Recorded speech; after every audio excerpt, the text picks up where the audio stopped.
Olá, seja bem-vindo ao programa Ação Nacional. Olha, diversos conflitos assolam o mundo de hoje. Estados Unidos e Coreia do Norte, guerra comercial entre chineses e norte-americanos, a crise na Venezuela. E todas essas situações serão abordadas hoje aqui com o nosso convidado Marcos Antônio de Moraes, que é professor de Geopolítica. Obrigado pela sua presença aqui com a gente, Marquinhos. Eu que agradeço. Boa noite, Júnior. Boa noite, equipe. Eu quero desejar uma boa noite à minha querida esposa, Maria, que é meu braço direito e esquerdo, e a todos os telespectadores da TV Século XXI. Muito obrigado pela oportunidade, me sinto honrado.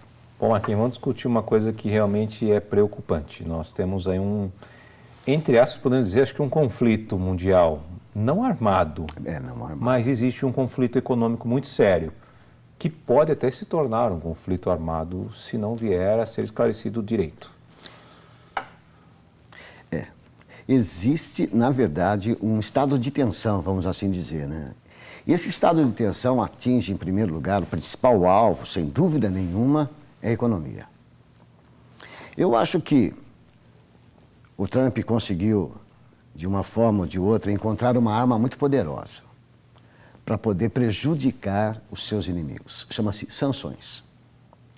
Toda vez que os Estados Unidos, aplica uma sanção a um determinado país, o Trump obriga seus aliados a fazerem a mesma coisa. Se vocês não fizerem, eu corto os negócios dos Estados Unidos, das empresas americanas com vocês. E ele se vê obrigado a fazer. E o Estado que está recebendo a sanção, o país que está recebendo a sanção, tem um problema, um caos financeiro gigante. Abismo mesmo, no que diz respeito à falta de tudo. Eu acho que é uma arma poderosa, sem emitir tiros, porém, leva também à morte. Com certeza. E esse conflito que a gente tem visto hoje, né? A gente pode falar principalmente da China, né? Vamos começar por isso. Eu acho que a gente até sofreu aqui as consequências ultimamente da subida do dólar, Verdade, né? Devido a esse conflito econômico que está existindo entre a China e os Estados Unidos. Por que disso? O que está rolando? O que está por detrás disso? Bom, esta é uma das bandeiras da política do Trump antes de ser eleito em 2017. Ou seja, atacar os produtos made in China, já no porto norte-americano. E por que isso? Segundo Trump, a China leva uma vantagem muito grande no comércio bilateral com os Estados Unidos. Essa vantagem é de 347 bilhões de dólares. Em relação à China? Em relação à China. Então, a China tem uma vantagem no comércio com os Estados Unidos de 347 bilhões de dólares. Qual o objetivo dele? É exatamente diminuir esse déficit para que nos Estados Unidos a economia possa girar mais rápido, possa girar melhor e ainda gerar mais emprego e riqueza. E em função disso, ele declara essa guerra econômica. Quem declarou essa guerra econômica foi o Trump. Essa guerra econômica começa em 2018, quando o Trump resolve criar uma alíquota sobre os produtos chineses de até 10%. O que a China fez? Respondeu com a mesma moeda. A China também resolveu tributar cerca de 120 produtos norte-americanos em 10%. Ou seja, é um verdadeiro toma lá, dá cá. Nesta troca de tarifas alfandegárias, de impostos elevados, o resto do mundo sofre. Por quê? Porque as bolsas de valores despencam. O dólar sobe. Quando você pensa em dólar subindo, no nosso país, por exemplo, já pense direto na gasolina. Vamos pensar naquilo que é corriqueiro para todo mundo, gasolina. A gasolina, a Petrobras vende para os postos de serviços em dólar. O dólar subiu, combustível, não só a gasolina, sobe. E nós tivemos uma repercussão negativa aqui no Brasil, muito grande. Ainda era o Temer, o presidente, com a greve dos caminhoneiros no que se refere ao aumento do óleo diesel. E qual a justificativa? O aumento do dólar e o pequeno aumento do petróleo no comércio mundial. Então repercute, sem dúvida, quando dois gigantes, vamos dizer assim, abre e fecha as aspas, dois cachorros grandes brigam, sobra pelo para tudo quanto é lado. Ou nós, menores, ficamos com os estilhaços amargos dessa crise. Bom, até em relação ao que você está falando, Marcos, o presidente Donald Trump anunciou que vai se encontrar com o colega chinês Xi Jinping. O encontro deve ocorrer na cúpula do G20 no Japão. Vamos ver. É isso mesmo. Em meio à escalada da tensão comercial entre Estados Unidos e China, o presidente americano Donald Trump voltou a criticar o gigante asiático. A China tem se aproveitado dos Estados Unidos há muitos e muitos anos. Não estou falando apenas durante o governo Obama. Você pode voltar muito antes disso. E está tirando 400, 500, 600 bilhões de dólares por ano dos Estados Unidos. Não podemos deixar que isso aconteça. Estamos em uma posição muito forte. Nossa economia tem sido muito poderosa. Eles não. Trump anunciou nesta segunda-feira que vai se encontrar com o colega chinês Xi Jinping. O encontro deve ocorrer na cúpula do G20 no Japão. Temos um relacionamento muito bom, talvez algo aconteça. Vamos nos encontrar no G20 no Japão e isso será, penso eu, provavelmente uma reunião muito frutífera. A China anunciou que vai aumentar suas tarifas alfandegárias sobre produtos americanos. A medida foi tomada em resposta às tarifas americanas aplicadas a produtos chineses. Bom, está aí exemplificando o que a gente acabou de dizer aqui no início do programa, né? Só para lembrar, isso aconteceu na segunda semana de maio. Não. Isso aconteceu em 2018. Na segunda semana de maio é o segundo round. É interessante, sim, bom. Júnior, o que vem de lá, né? Esse VT da segunda semana de maio. Né? O da segunda semana de maio foi mais ou menos assim. No dia 5 de maio, o Trump deu um prazo para a China fechar o acordo que já havia praticamente sido estabelecido. Deu prazo até 10 de maio, que foi uma sexta-feira retrasada.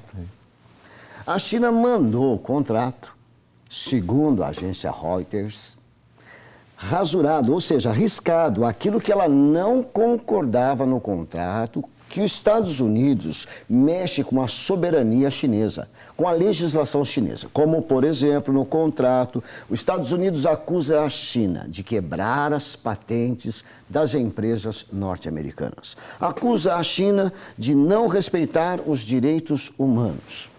E acusa a China, ou faz com que a China se subordine às vontades norte-americanas. Simplesmente ela arriscou. E uma das vontades era o seguinte, e até estourou agora, nesse instante, agora domingo passado, era que a Huawei, a segunda maior empresa de celulares e que pertence à China, estaria impedida de importar qualquer tipo de equipamento do Vale do Silício, o grande tecnopolo dos Estados Unidos. A China simplesmente não concorda com esse tipo, com essas cláusulas, com essas exigências. Quando a China mandou esse contrato rasurado, Estados Unidos imediatamente elevou as tarifas de 10% para 25%. Nossa. Aí é que o dólar sobe aqui no Brasil, ultrapassa a barreira dos $4. A Bolsa de Valores chegou a cair menos 2,60% em um só dia.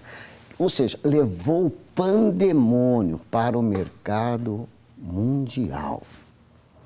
Todo mundo torcia para que ele chegasse num acordo, numa situação pacífica. Isso só piorou. E até agora, como eu digo para você, vem piorando.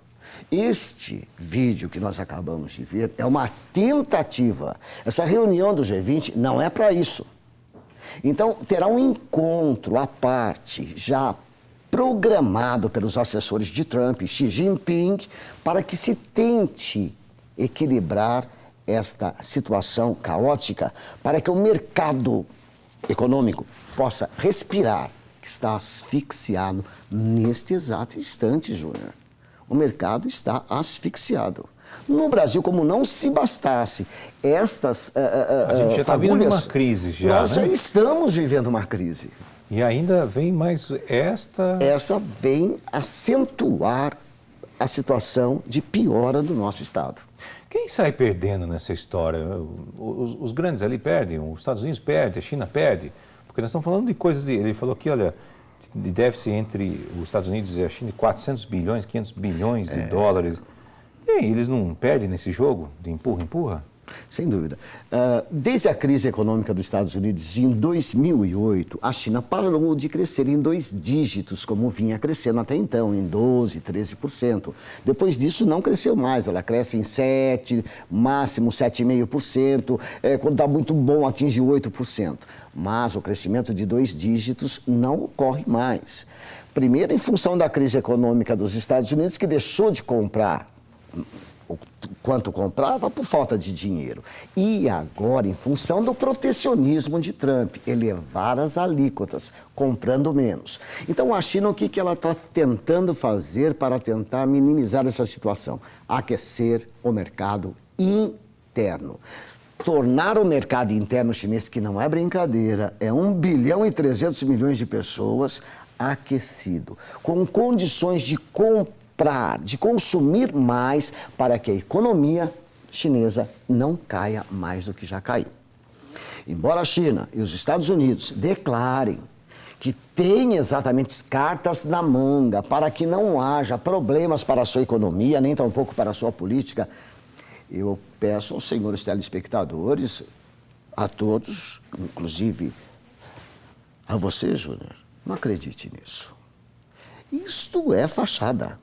Nós sabemos, como você acabou de mencionar, para quem sobra. Sobra para os dois? Sim. E sobra para todos nós. Os pequenos, ou seja, a periferia do capitalismo, deverá sofrer grandes danos com isso. O mundo, em 2008, o planeta, teve um crescimento pífio de um pouquinho mais de 1%. Significa que a economia mundial está estagnada. 2018. Imagine com essa situação econômica, com essa guerra econômica agora, o mundo patina no que se refere principalmente ao desenvolvimento. Quem sofre com isso? Os mais pobres, os mais carentes, aqueles que não têm nem o que comer. É verdade. Você acha que existe um compromisso, um possível compromisso entre essas duas nações? Vão chegar num acordo? Eles têm que chegar num acordo, né, professor? Tem. Agora, cabe aos Estados Unidos retirar aquelas cláusulas que eu falei para você. Cláusulas estas que subordinam uma nação em relação à vontade imperiosa do presidente norte-americano. E se eu fizer isso, eu não só estarei abaixando a cabeça para o presidente, como mexendo na minha legislação e prejudicando a minha nação. Então, eu acredito muito naquilo que o Putin falou em sua última reunião em Vladivostok com Kim Jong-un, que ele torce para que volte os direitos internacionais, que não tenha um único país mandando de maneira unilateral. Os Estados Unidos agem de maneira unilateral. Agir de maneira unilateral é sem pedir nada para a ONU, sem passar muitas vezes pelo Congresso, é simplesmente agir. Bom, a gente precisa... Aliás, nós vamos falar sobre isso agora no próximo bloco, esse assunto da Rússia e da Coreia do Norte, que vai vir agora no próximo bloco. A gente vai para um rápido intervalo e volta já.